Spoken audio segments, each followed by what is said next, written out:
Dan Cooper encontró una vieja cartera de cuero en su buzón con $50, una nota que decía «Me debes esto» y una fotografía que hizo temblar sus manos. La foto lo mostraba a él, más viejo, con más canas, quizás 10 años mayor, sosteniendo un cartel hecho a mano que decía «Perdí la apuesta». Llevaba ropa que nunca había tenido, parado en un lugar que no reconocía. La mente racional de Dan luchaba por explicar lo que veía. Dan Cooper siempre había sido un hombre que confiaba en los hechos. Durante 15 años había estado frente a salones de clase enseñando física con absoluta certeza. Termodinámica, gravedad, movimiento.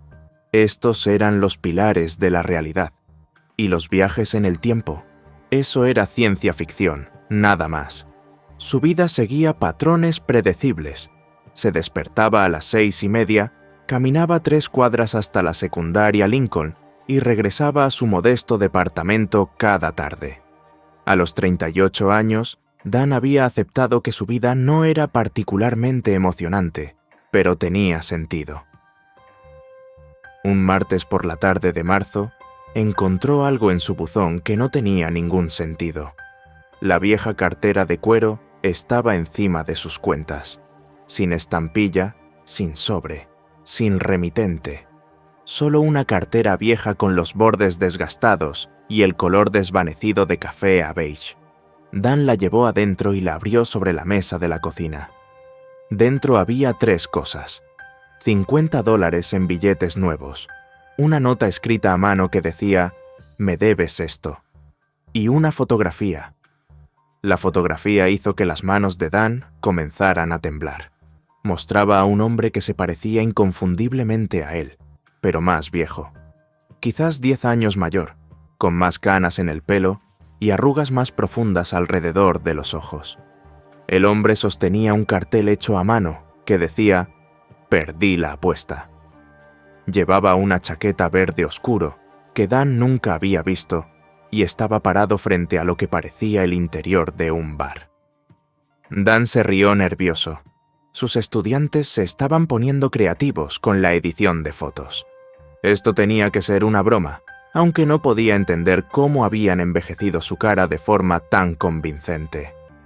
Entonces encontró la tarjeta de presentación escondida en un bolsillo oculto detrás del efectivo. Decía The Quantum Tap, Gran Inauguración 2025, seguido de una dirección a 3 cuadras de su departamento. Esa dirección actualmente era un terreno baldío. Dan pasaba por ahí todos los días. La construcción ni siquiera había empezado todavía. Durante las siguientes semanas, Dan no podía quitarse la cartera de la mente. Los detalles eran demasiado específicos. La calidad envejecida parecía genuina. Y esa fotografía, mientras más la estudiaba, menos parecía manipulada. En abril comenzó la construcción en la dirección de la tarjeta. Dan empezó a pasar por el lugar 2 veces al día, viendo a los trabajadores excavar los cimientos. Su mente racional insistía que esto era coincidencia, pero una pequeña voz susurraba. ¿Y si es real? Empezó a investigar teorías de viajes en el tiempo durante los descansos de almuerzo. No en serio, se decía a sí mismo, solo curiosidad. Leyó sobre curvas temporales cerradas y marcos teóricos. Cada artículo concluía de la misma manera. Imposible. Para el verano, la estructura del edificio estaba tomando forma. Para el otoño, levantaban las paredes. Dan visitaba tan seguido que el capataz de construcción empezó a saludarlo con la mano. Nunca explicó por qué estaba tan interesado en un futuro bar. En noviembre el edificio estaba completo. Los trabajadores instalaron el letrero. The Quantum Tap. El nombre coincidía perfectamente con la tarjeta de presentación. Dan intentó racionalizarlo. Quizás alguien había planeado esta broma elaborada con años de anticipación. Pero ¿quién llegaría a tales extremos? ¿Y por qué? La gran inauguración era el 1 de diciembre. Cuando llegó la noche, Dan se encontró parado afuera del bar a las 7, incapaz de alejarse. El interior coincidía exactamente con el fondo de la fotografía. Mismo panel de madera, misma distribución, misma iluminación.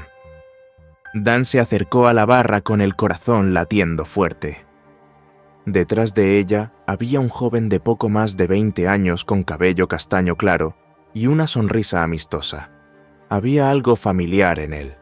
El cantinero levantó la vista y sus ojos, los ojos de Dan, se encontraron con los de Dan. El joven sonrió. Dijo que Dan había llegado temprano. La apuesta no debía ocurrir hasta 2034. Dan se agarró de la barra para mantenerse firme. Preguntó quién era el cantinero. El joven se presentó como Alex Cooper. Agregó que era el hijo de Dan. Bueno, que sería el hijo de Dan. La gramática de los viajes en el tiempo era complicada. Dan dijo que eso no podía ser posible. No tenía un hijo. Alex explicó pacientemente que Dan no tenía un hijo todavía. Pero en aproximadamente 2 años, Dan conocería a alguien llamada Rachel, la nueva profesora de química en la secundaria Lincoln. Se enamorarían, se casarían y eventualmente tendrían un hijo llamado Alex. Durante la siguiente hora, Alex contó toda la historia. En 2034, después de décadas de investigación, Alex desarrollaría un marco para mensajería temporal. Enviar objetos pequeños hacia atrás en el tiempo. Dan, a los 63, y todavía escéptico, apostaría a su hijo $50 que no podía funcionar. Para probarlo, el Dan futuro enviaría esta cartera a su yo más joven. Alex explicó que Dan había incluido la fotografía por una razón. En esa foto, el Dan futuro no solo estaba admitiendo la derrota, estaba genuina y profundamente feliz. Todo había salido bien. Dan quería que su yo más joven y solitario viera eso. Alex añadió un detalle más. Rachel empezaría en la secundaria Lincoln el próximo mes. Dan no debía llegar tarde a la reunión de profesores donde se conocerían. Dan salió del bar esa noche $50 más pobre, después de invitarle un trago a su futuro hijo. Por primera vez en años sintió esperanza, no porque la física hubiera sido quebrantada, sino porque en algún lugar del tiempo se había convertido en alguien que se comunicaría hacia atrás, solo para decirle a su yo más joven que cosas buenas vendrían. 2 años después, cuando nació el bebé Alex, Dan guardó la cartera con cuidado. Y en 2034, Dan entregaría alegremente $50, finalmente perdiendo la mejor apuesta de su vida. ¿Qué harías si recibieras prueba de que tu yo futuro quería que supieras que todo estaría bien?